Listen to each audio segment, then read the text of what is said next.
Hello, everyone. So today I'm going to present what I've been working on for the last 6 months. So this is joint work with Alexandre Forel and Thibaut Vidal. And the title of my talk is Adaptive Partitioning for Chance-Constrained Problems with Finite Support. So my talk lies at the interface of two topics in stochastic optimization. The first one is chance constraints, which is a specific type of probabilistic constraint. So I will explain this later. And the second topic is scenario reduction. So scenario reduction corresponds to trying to reduce the amount of uncertainty you consider in a stochastic optimization problem in order to make the resulting problem easier to solve. So let me start by explaining what chance-constrained stochastic problems are. So imagine you have the following model. You're minimizing a function f of x, where x has to be inside of a set calligraphical x. This is just problem dependent. It's not very important. So what we're really showing interest in is the following set of constraints. So x has to be inside of a set capital X, which is dependent on the orange uncertain parameter xi. Okay. So there are many ways of solving such a model. You could take, for instance, the expectation of xi, or you could also take something which is a bit more robust. So you would say, for every possible value of xi, I want to satisfy this constraint. Okay, so one way of writing this would be to say that I want the probability of x being inside of the set capital X to be equal to 1. Okay, this might be nevertheless a little bit restrictive. So usually when you do chance constraint, you relax this approach and you say that the probability has to be greater or equal than 1 minus tau, where tau is a small value, is the green parameter there.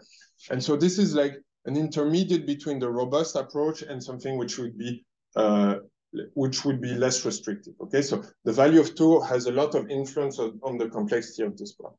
Okay, so just to help you a little bit to understand the idea, here is an example. So imagine that xi follows the following normal distribution. You could say that you want to satisfy this constraint for the values of xi that are located here and here, as long as this is smaller than tau. Okay, and so tau can move around. It can be split in 2 parts, in 3 parts, whatever. Okay, it's just if x satisfies or is inside of set capital X for these values, then x is feasible for this one. Okay, so this should be clear now. Why are chance constraints interesting? So, like I explained, they allow to have to be less restrictive than robust approaches. So, for many applications such as energy, vehicle routing, and finance, these models have been, or let's say these constraints have been used. So, we in this project more specifically considered chance-constrained stochastic problems with finite support. This is a very fancy word, but actually it's very easy. Just means that your uncertain parameter is in a finite set, which is dependent on a set of scenarios, which you see here in purple. So xi can only take a finite number of values, okay? And so for every one of these values, you have an associated probability, which is also between 0 and 1, and you have an associated set of feasible x's, okay, which is just x of xi of s, which is the observation. Okay, so what we'll try to do now is to reformulate the model that I showed you with this finite assumption. So therefore, we introduce additional binary variables. You have one binary variable for every scenario, and this one is between 0 and 1. And so now we can take our model and take these finite values and rewrite our model in the following way. Okay, so this looks very, very scary, but it's not that hard. So the first constraint here, which you can see, connects the binary variable and the fact that x has to be in the side capital X of s. Okay, so if x is inside, then the binary variable equals to 1. And this is just an indicator function, if you know what that is. Okay, and so if X is inside of the set capital X, you can, ZS becomes equal to 1, and you add the probability to the left-hand side here, and it just corresponds to this part here, right? So this is actually your chance constraint. And so you need a minimum number of probability for this constraint to be set. Okay, so this will be the model that we will try to solve now, and we refer to it as V star. Okay, so before explaining to you how we propose to solve this problem, let me try to show you why chance constraints are very hard to solve. Okay, so here I gave you a linear chance constraint stochastic problem. So you can see we have a linear objective, and instead of X needing to be in a set capital X, it needs to satisfy a set of constraints which gives you a polytope. Okay, and so here I assume that you have 3 scenarios: a red scenario, a blue scenario, and a green scenario. And so each scenario corresponds to a polytope. Okay, and so now also assume that your chance constraint reduces to the following inequalities. So what does it mean? It means that X needs to be inside of 2 polytopes. Okay, so in order to construct your feasible set, you need to make the intersection of every 2 polytopes that you can select. So this is just a binomial combination. Okay, so let's do this now. Let us first combine the blue polytope and the green polytope. This gives us the following region. If you combine the blue polytope and the red polytope, you get the following region. And if you combine the green polytope and the red polytope, you get the following region, which is already overlapped by, right? So now we can remove the previous region. This is what you obtain. And you can, so X can now be located in anywhere in here. So you can just take the union of these sets. Okay, so this is what you obtain. Okay, so there should be 2 observations in this case. The first one is that you get a non-convex region. And this usually we don't really like in optimization. And the second one is that you need a number of binomial operations just to construct this feasible set, not to solve it. Okay, so now when you think about scenario reduction, you see that if we have less scenarios, we need less binomial operations to create this feasible set. Okay, so it might be interesting to try to reduce the amount of scenarios that you consider. Before explaining you what we propose to solve this model, here is just some related literature. What's the papers that are the most related to our works are the works on relaxations and adaptive partitionings for 2-stage stochastic problems. So let me explain you now our approach. So imagine that we want to solve this model and we have the following scenario set, okay, which goes from 1 to 5. We propose to take a partitioning of that scenario set, as you can see here. So this puts it as a clustering. You just put your scenarios in boxes, and then you can obtain a reduced model, which is a relaxation of your original model. Okay, so once you solve this model, you get a lower bound on this one. More specifically, what's very interesting with this model, so we didn't come up with this, it comes from the literature, is that you have as many binary variables as you have subsets inside of your partition. Whereas here you have as many binary variables as scenarios. And so again, thinking about these binomial combinations, if you consider these subsets instead, you will have less binomial combinations to compute to create your feasible set. Okay, this is very nice. However, it's just a relaxation, right? So if you solve this, you get a lower bound. All right, and this I just explained. So what's our approach? Our approach is we want to solve this relaxed model and modify the partition in order to get tighter and tighter lower bounds on the original problem. And since it's a relaxation, you know that if at some point your solution of your lower bound partition problem is feasible for your original model, you know that it's optimal for your original model. So we propose to follow the following loop. We compute the lower bound. If your solution is feasible, you stop. And otherwise, you modify your partition and you start again, etc., until you get a feasible bound. Okay. Moreover, what's very nice with this approach is that it terminates finitely with the optimal solution of the original problem if the size of your partition keeps on increasing. Because if the size of your partition keeps on increasing, you just reach your original scenario set at some point, and so you have your original model. Okay, so this is, you could see it like a branch and bound, because branch and bound, if you continue splitting, you try every possible combination. And here it's exactly the same idea. You have a question? So here, you are adding scenarios. So is it, do you think this is the most efficient way, or is it just how to add scenarios? What do you mean by adding scenarios? We modify our partition. I haven't explained how we did it. I will explain after, if that's your question. Okay. Okay. But thanks for the question. So now, how do we modify the partition?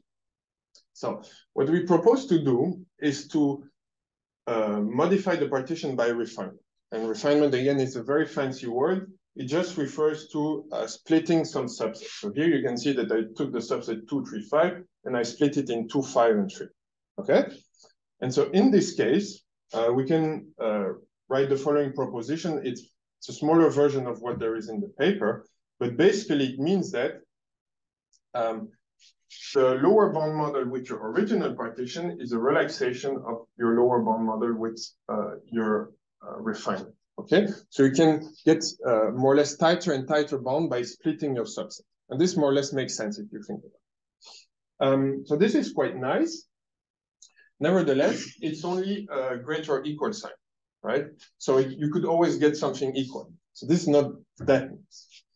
But before explaining you how we get a greater, just a greater than sign, let me just show you how we adapt the schematic. So this is, I just took the schematic, and instead of writing modify P, I wrote refine P.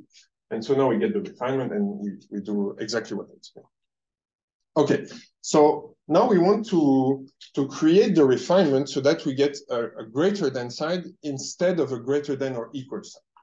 And so what we propose is to create the refinement so that the new solution that you just obtained is not anymore feasible for your new model. And since your previous model was a relaxation, you know that if this point is unique, then you can only get a stricter inequality. And so this is what you get there. So this is what we prove here. So if this solution is optimal and it's unique, then we can create a refinement of minimal size such that this holds. And I think this is already a bit better.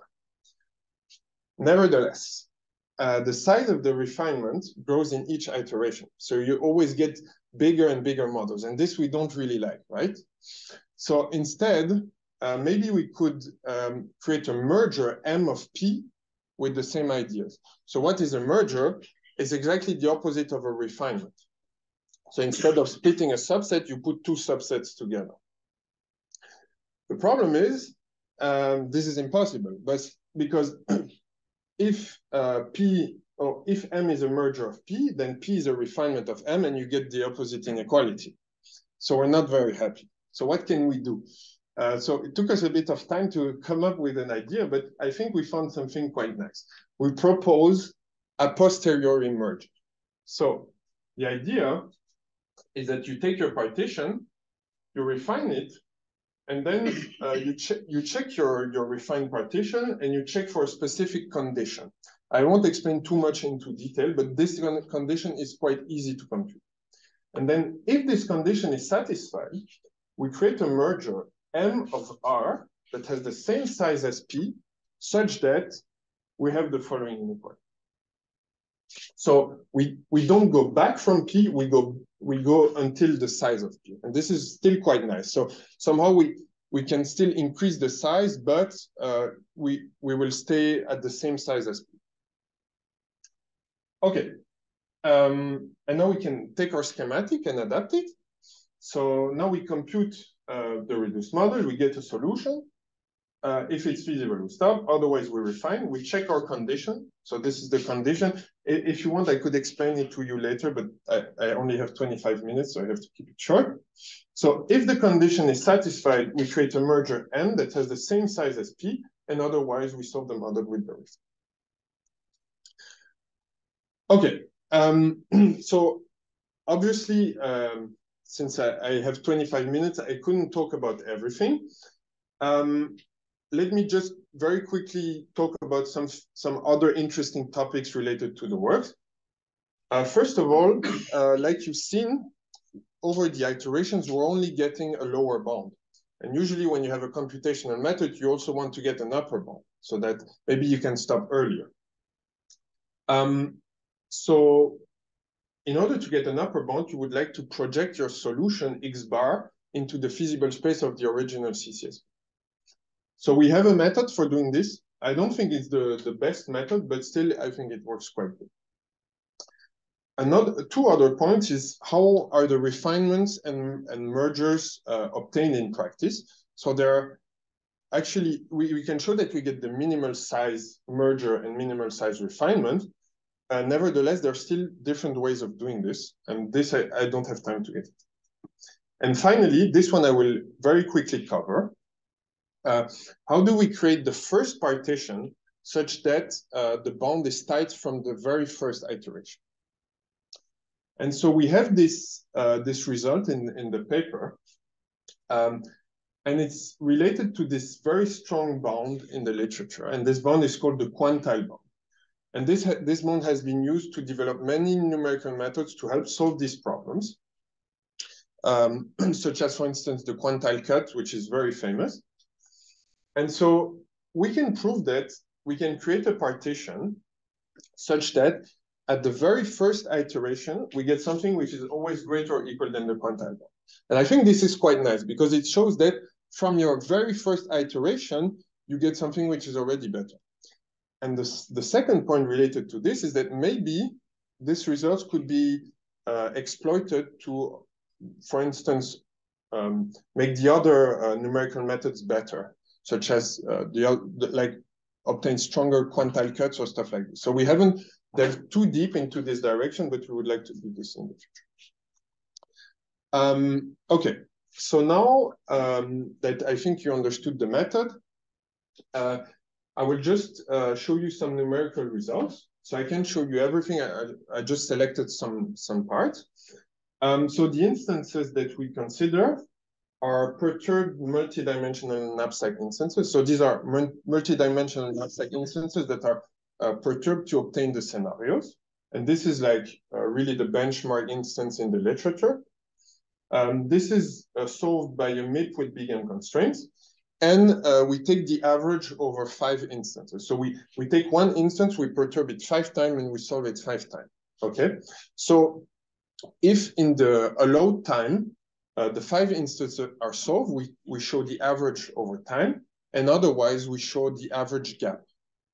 And so if in one of these instances, 1 is solved, we show the gap, and in parentheses, the number of instances that are solved. You will see with the table after. We compare both the continuous and binary variables. We give 1 hour, and we compare with 2 methods from the literature. So very quickly about these methods. The first one is a method that's very tailored to the multidimensional knapsack instances. So they actually don't work well if you put them on other instances. And the second method is what we consider as what a practitioner would use. So usually a practitioner, he would find probably this paper and he would say, okay, I will try this method to get good solutions. Okay, so now here are the continuous variable results. Let's go column by column so that I can quickly explain. So this is the instance. So this is a multi-dimensional knapsack with 20 variables and 10 constraints. This is tau, and this is the size of the scenario set. This is the tailored method. This is the method from the practitioner. This is our naive implementation, so without all of the additions that I talked about. And this is like with all of the nice additions, and would say it's our final method. Okay, so I think what you can observe, I hope that you can see that we use both formatting. So for the small instances, the sum method is usually working quite well. However, when you augment the number of scenarios, I think that we're performing quite well, especially knowing that this one works really well on these instances. Like this is like, it's very good on this.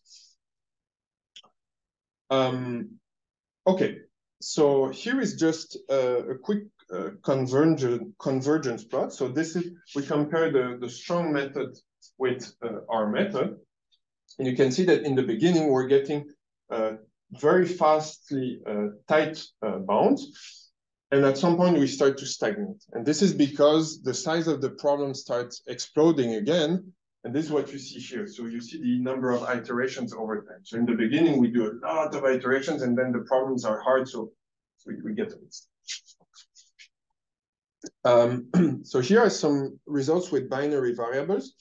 I just show you this one because I think it's quite interesting. So you can see in the last column, the number of average iterations that our algorithm takes. And so you can see that for this instance, usually we only need one iteration. And this basically means that our first partition is of very good quality. And it confirms what I said with the addition related to the quantile. Okay, so now a quick conclusion. So we considered generic chance constraint stochastic problems with finite support. We propose a new method based on scenario reduction. I think the results are quite promising, especially when the number of scenarios is large. I would like to apply also this method on other instances to see how it compares. And so I think really the point of this presentation, I think, is that combining scenario reduction and optimization methods is quite promising. It's quite recent to do both of these things together. I think it's like 10 years old, more or less. And I think it has good future. And so if you're interested in this work, we will soon release a preprint on my website. So thanks for listening.